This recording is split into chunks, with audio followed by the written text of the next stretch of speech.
कि हम लोग देख रहे हैं कि नोटबंदी के समय से नोटबंदी और जीएसटी और जो तीन तीन बार लॉकडाउन लगा कोरोना, जिले के दक्षिण उत्तरी इलाके में सर गंगा नदी है। गंगा नदी के किनारे जो गांव बसे हैं हमारे यहाँ, तो सर जी आप बस खत्म कर रहे हैं सर। सहारा इंडिया में गरीबों का भारी पैसा फंसा हुआ, लोग अपने बच्चों के भविष्य के लिए शादी विवाह। नमस्कार, आप देख रहे हैं डिजिटल न्यूज भोजपुरी। मैं हूं आपके साथ नरसिंह सम्राट। आरा लोकसभा क्षेत्र 2024 का चुनाव जो हुआ बड़ा जबरदस्त हुआ। दो प्रत्याशियों में जबरदस्त टक्कर हुई। जातिवाद राजनीति के समीकरण में जबरदस्त तरीके से आर के सिंह की हार हुई और जीते हुए वर्तमान सांसद सुदामा प्रसाद में किस तरीके से भड़कते हुए नजर आए, किस तरीके से बोलते नजर आए, पहले आपको वीडियो देखिए। ऊंचे मंदिर में भेजा। महोदय, मैं धनबाद प्रस्ताव के खिलाफ में बोलने के लिए खड़ा हुआ हूँ। सब लोग जान रहे हैं कि इस देश में खेती घाटे में जा रही है।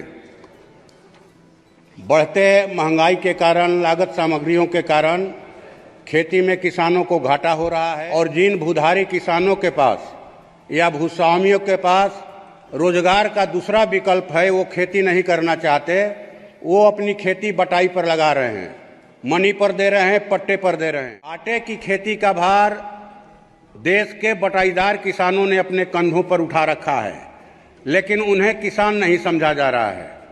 जो कृषि बजट है हजारों करोड़ का, उसका लाभ उनको पहचान पत्र के अभाव में नहीं मिल रहा है। इसलिए मैं आपके माध्यम से सरकार से गुजारिश करूंगा कि जॉब कार्ड की तर्ज पर वो बटाईदार किसानों को पहचान पत्र दें, ताकि उन्हें भी कृषि की हर सुविधा मिले और देश की खेती में उनका उत्साह बढ़े। दूसरी बात कि हम लोग देख रहे हैं कि नोटबंदी के समय से नोटबंदी और जीएसटी और जो तीन तीन बार लॉकडाउन लगा कोरोना काल में, और अभी जो एक ऑनलाइन व्यापार आ गया है, इससे देश के जो खुदरा व्यापारी हैं, चाहे वो फुटपाथी दुकानदार हो, छोटे मझोले व्यवसायी हो, सबका व्यापार पटरी से उतर गया है। तो मैं आपसे, आपके माध्यम से सरकार से मांग करूंगा कि खुदरा व्यापारियों की सामग्रिक विकास के लिए देश में व्यावसायिक आयोग का गठन किया। तीसरी बात महोदय कि अभी त्वरित न्याय और अपराध नियंत्रण के नाम पर जो 3 फौजदारी कानून बनाए गए हैं, मैं समझता हूं कि देश के संविधान में जो भारत के नागरिकों को अभिव्यक्ति की आजादी का अधिकार दिया गया है, उसका सीधा सीधी उल्लंघन है।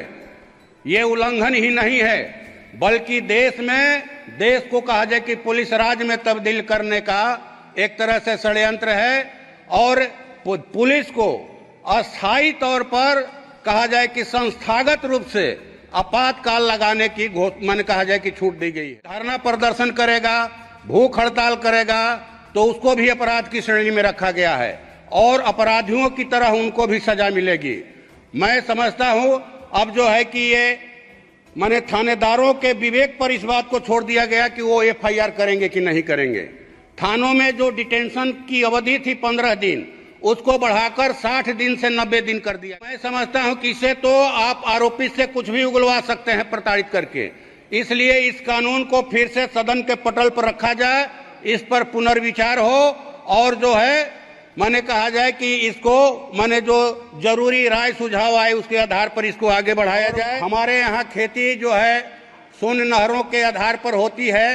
जिले के दक्षिणी इलाके में सोन नहरें हैं जो करीब 150 साल पुरानी हो गई हैं। उन नहरों का पक्कीकरण करवाया जाए और बिहार, झारखंड और उत्तर प्रदेश सरकारों के बीच में हमारे यहाँ सोन नदी में कदवन जलाशय अटका हुआ है। इसके लिए सरकार पहल करके उस कदवन जलाशय योजना को पूरा कराए।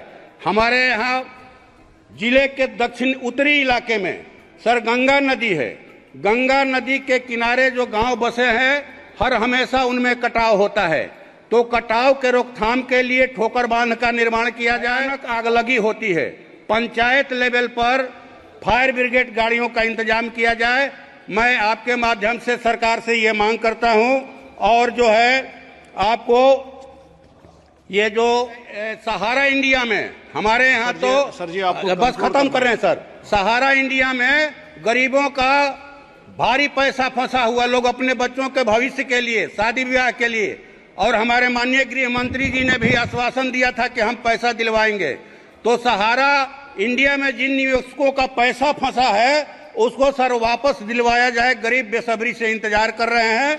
आपका बहुत बहुत धन्यवाद, आपने बोलने का देख लिया सुदामा प्रसाद इस सदन में किस तरीके से चिल्ला रहे हैं, किस तरीके से अपनी मांगों को बोल रहे हैं किसानों के प्रति, छोटे छोटे दुकानदारों के प्रति।